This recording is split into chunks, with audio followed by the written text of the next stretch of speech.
kan dur ture sana jaalala boloota yoo eessa dhaqanii eessatti argu laata eessatti mi'eeffatu mi'aasaasa duree maaloo gooftaa Yesuus dafee nu gargaare eessatti mi'eeffatu mi'aasaasa duree maaloo gooftaa Yesuus dafee nu gargaare.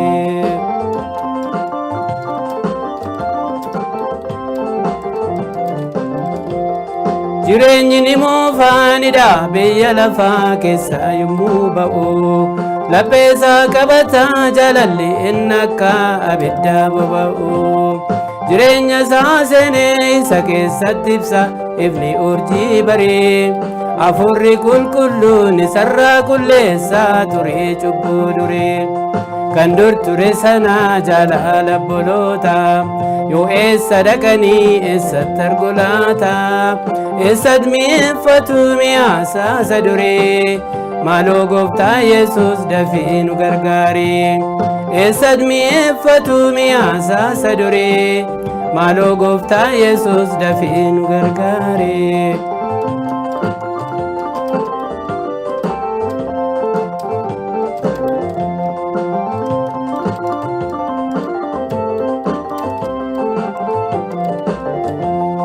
Ofittummaaf wennoon of tuulummaaf jibbii isarraa godaanu hafuurri dheekkamsaaf hafuurrobsa daboo hin jiran hundinuu jireenya isaa keessatti kan Waaqayyo godheef isatti mul'ata nagaadhaan guutame nagaa himaa deemaa gooftaa isaa faarfata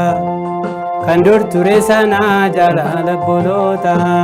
yoo eessa dhaqanii eessatti argu laata eessatti mi'eeffatu mi'aasaasa duree maaloo gooftaa Yesuus dafee nu gargaare eessatti mi'eeffatu mi'aasaasa duree maaloo gooftaa Yesuus dafee nu gargaare.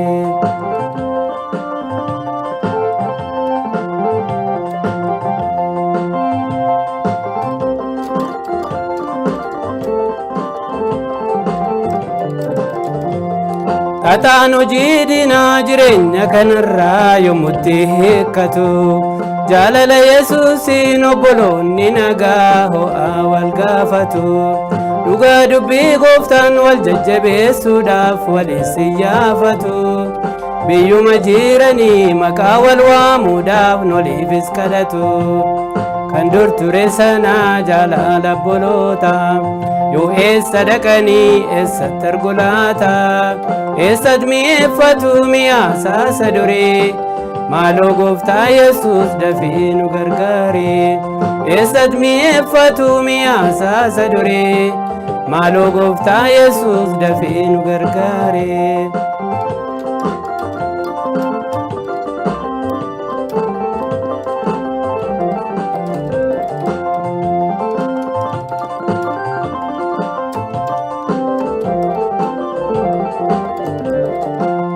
Lubbuun fayye kuni danda'ee hin obsu jaalala boloota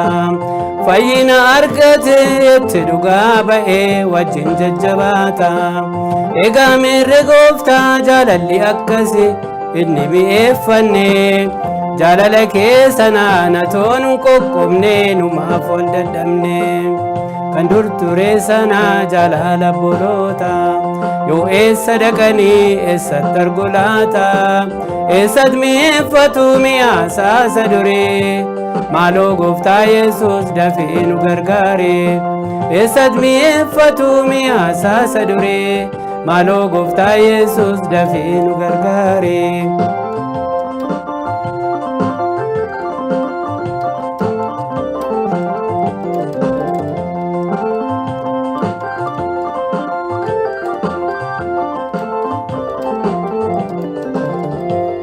Namni jireenya isaa bartuu gooftaa godhee yommutti murteessu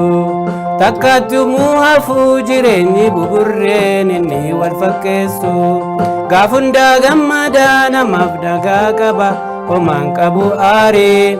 jireenya isaa seenee isa keessatti ibsaa ifni urjii baree kan dur ture sana jaalala obboloota yoo eessa dhaqanii eessatti argu laata eessatti mi'eeffatu mi'aasaasa duree maaloo gooftaa Yesuus dafee nu gargaare eessatti mi'eeffatu mi'aasaasa duree maaloo gooftaa Yesuus dafee nu gargaare maaloo gooftaa Yesuus dafee nu gargaare.